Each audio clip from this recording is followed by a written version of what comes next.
Students, இன்னைக்கு நம்ம இங்கிலீஷ்ல பேசலாங்கிற நிகழ்ச்சியில புதுசா என்னெல்லாம் கத்துக்க போறோம், என்ன மாதிரியான வாக்கியங்கள்லாம் நம்ம எழுத போறோம் அப்படிங்கிறதுக்கு முன்னாடி சின்னதா ஒரு நினைவூட்டலோட ஸ்டார்ட் பண்ணிடலாமா? ரீகால் அப்படிங்கிறது. ஸோ நம்ம எதை பத்தி பார்த்துட்டு இருக்கோம்? காலங்கள்ன்ற விஷயத்தை பத்தி, அதாவது டென்சஸ் அப்படிங்கறத பத்தி பாக்குறோம் இல்லையா? ஸோ இந்த டென்சஸ் வரும்போது நமக்கு 12 கைண்ட்ஸ் ஆஃப் டென்சஸ் இருக்கு. ஒவ்வொரு டென்ஸுமே ஒவ்வொரு வித்தியாசமான அர்த்தங்களையும் வாக்கியங்களையும் அமைக்கிறதுக்காக ஒரு சர்டன் ரூல்ஸ் நமக்கு ப்ரொவைட் பண்ணுது இல்லையா? ஸோ அந்த ரூல்ஸை நம்ம அப்ளை பண்ணும்போது தான் நம்ம எப்படி சென்டென்ஸை மேக் பண்ணோங்கிற ஐடியாஸ் நமக்கு கிடைக்கும். ஸோ இந்த டென்ஸ் அப்ளை பண்றதுக்கு ரூல் மட்டுமே இல்லாம வேற யாரும் தேவை இருக்காங்க, ஆக்ஷன் வார்த்தையும் தேவை இருக்காங்க. ஆக்ஷன் வேர்ப் அப்படிங்கிறது எந்த ஆக்ஷன் வேர்ப் எப்படி வரணும், ப்ரெசென்ட்ல வரணுமா, பாஸ்ட்ல வரணுமா, இல்ல பாஸ்ட் பார்ட்டிசிபிள்ல வரணுமான்றது இருக்கு. அதே போல யாரை குறிக்கணும் அப்படிங்கிறது இருக்கு, சப்ஜெக்ட் அப்படிங்கிறது இருக்கு இல்லையா? ஸோ ஒரு வாக்கியத்தை அமைக்கிறதுக்கு இவங்கெல்லாம் தேவை. ஒரு வாக்கியம் அமைக்கிறது யாரெல்லாம் தேவை அப்படிங்கறத ஃபர்ஸ்ட் எடுத்து எழுதிடுங்க. அதுக்கான தமிழ் ஆக்கங்களையும் இந்த டிக்ஷனரியை பார்த்து எழுதி வச்சுக்கோங்க. ஏன்னா உங்களுக்கு வாக்கியத்தை அமைக்கிறதுக்கு ஈஸியா இருக்கும். ஸோ ஒன்ஸ் நீங்க எல்லாம் கலெக்ட் பண்ணதுக்கு அப்புறம் என்ன பண்ணுங்கன்னா, ரூலுக்கு ஏற்ற மாதிரி சென்டென்சஸ் ஸ்டார்ட் பண்ணுங்க எழுதுறதுக்கு. ஸோ அப்ப நம்ம என்ன பண்ணலாம்னா, நம்ம கிட்ட பாசிட்டிவ்ல எழுதலாம், நெகட்டிவ்ல எழுதலாம், இன்ட்ராகேட்டிவ்ல எழுதலாம். ஸோ இப்போ நம்ம எக்ஸ்க்ளூசிவா என்ன பண்றோம், பாசிட்டிவ் ஃபியூச்சர் பர்ஃபெக்ட் டென்ஸ் தான் பாக்குறோம். ஸோ பாசிட்டிவ்ஸ் நீங்க ஸ்ட்ராங் ஆயிட்டீங்கனாலே நெகட்டிவ்ஸ் இன்ட்ராகேட்டிவ்ஸ் எல்லாமே உங்களுக்கு கண்டினியூஸா உங்களுக்கு வந்துடும். ஸோ அப்படி இருக்கும் போது இன்னைக்கான சென்டென்ஸ் என்ன, அதோட ரூல் என்ன, தென் வெர்ப் ஃபார்ம் என்ன அப்படிங்கறத பார்க்கலாம் வாங்க. நம்ம பார்த்துட்டு இருக்கிறது future perfect tense.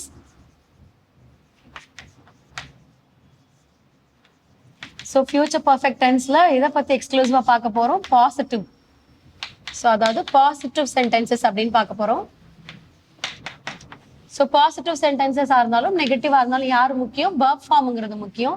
So verb form வரும்போது V1, V2, V3 அப்படிங்கிறது தான். ஸோ V1ங்கும் போது which is indicate present, V2ங்கிற போது which is indicate past, V3 வந்து past participle அப்படிங்கிறது தான் இல்லையா? ஸோ அப்படி இருக்கும்போது என்ன verb அப்படின்னா ரொம்ப சிம்பிளான ஒரு verb தான், grow அப்படிங்கிறதா. எல்லாருக்குமே ரொம்ப பாசிட்டிவான ஒரு வேர்டுன்னு சொல்லுவாங்க இல்லையா? ஸோ grow அப்படிங்கிறது வந்து வளர அப்படிங்கிறது தான். ஸோ இது வந்து நம்ம என்ன சொல்லலாம், ஆஸ் ஹியூமன் பீயிங்ஸ்லயும் சொல்லலாம், இல்ல ஒரு பிளான்ட் வெரைட்டிஸ்லயும் நம்ம சொல்லலாம். ஸோ இப்போ க்ரோங்கிறது வளர அப்படிங்கிறது. V2 வந்து grew அப்படின்னு சொல்லுவாங்க, வளர்க்க அப்படின்னு சொல்லுவாங்க grew. V3 வந்து grown அப்படின்னு சொல்லுவாங்க. grown வரும்போது வளர்ந்தது. ஸோ அப்ப grow, grew, grown அப்படிங்கிறது தான் வளர, வளர்க்க, வளர்ந்தது அப்படின்னு 3 விஷயங்கள் இருக்கு. அப்ப நமக்கு எது ரெடி ஆயிடுச்சு, வெர்ப் ஃபார்ம் ரெடி ஆயிடுச்சு. இப்ப இதை வச்சு என்ன பண்ணணும், சென்டென்ஸ் அமைக்கணும். ஸோ நம்ம கிட்ட என்னெல்லாம் சப்ஜெக்ட்ஸ் இருக்கு அப்படின்னு ஃபர்ஸ்ட் லிஸ்ட் பண்ணிக்கலாம்.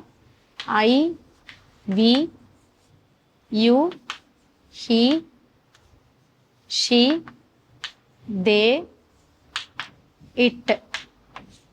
ஸோ இவங்கெல்லாம் சப்ஜெக்ட் ரோல்ல இருக்காங்க. தென் வெர்ப் ஃபார்ம் இந்த பக்கம் ரெடியா இருக்காங்க.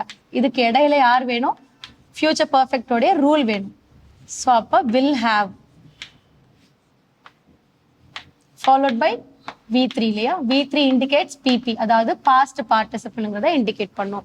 அப்ப நம்ம என்ன பண்ணிட்டோம், which is ready, நம்மளோட ரூல் வந்து பெர்ஃபெக்ட்டா ரெடி ஆயிடுச்சு. இப்போ ரூலுக்கு ஏற்ற மாதிரி சென்டென்ஸை சப்ஸ்டியூட் பண்ண போறோம். பண்ணுவோமா? எக்ஸாம்பிள், நான் என்ன பண்றேன், இந்த சப்ஜெக்ட் இங்க இருக்கிறத எடுக்காம நான் ஒரு ஜென்ரல் காமன் ஜெண்டர் எடுக்கிறேன். the plant அப்படிங்கறத எடுக்கிறேன். the plant will have, the plant will have என்ன ஆயிருக்கு அப்படின்னா V3 வந்து grown. Okay, so the plant will have grown. அப்ப என்ன இருக்கும், அந்த செடி வந்து வளர்ந்திருக்கும் அப்படின்னு சொல்லக்கூடியது. எப்போ வளர்ந்திருக்கும் அப்படிங்கும் போது by then அப்படின்னு கொடுக்குறேன். கொஞ்சம் டிஃப்ரெண்டா சென்டென்ஸ் எழுதலாம் அப்படின்ட்டு. ஸோ by then அப்படின்னு சொல்றேன். the plant will have grown by then அப்படின்னா, ஸோ அதற்கு, அதாவது என்னன்னா அந்த பிளான்ட் வந்து எப்போனா அதனைன்னு சொல்லலாம், அதற்குன்னு சொல்லலாம். தென் என்னும் போது வேற அப்புறம் சொல்றோம் இல்லையா, அது மாதிரி. ஸோ அப்போ அதுக்கப்புறம் நம்ம the by then அப்படிங்கறத இதை யாருக்கு சொல்றாங்கன்னா அதற்குள்.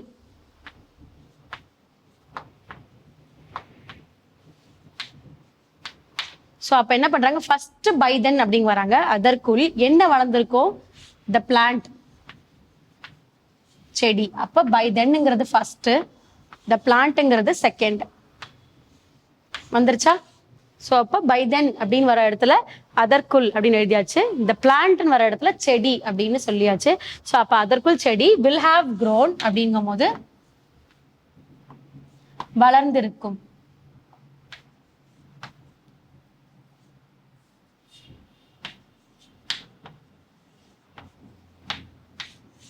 இங்க இங்க நம்ம என்ன பண்ணல அப்படின்னா, சப்ஜெக்ட்ங்கிற இடத்துல he, she, I, we, you, they அந்த மாதிரி நான் யாரையுமே இண்டிகேட் பண்ணல. அவங்களுக்கு பதில் யாரை குறிச்சிருக்கேன்னா, த பிளான்ட் அப்படிங்கிற ஒரு ஆப்ஜெக்ட் மாதிரி, அதுவுமே ஒரு உயிரினம் தான். பட் பிளான்ட்ங்கிறத சொல்லியிருக்கேன். அப்ப பிளான்ட்டை தான் என்ன பண்ணும், குறிக்கும் இல்லையா?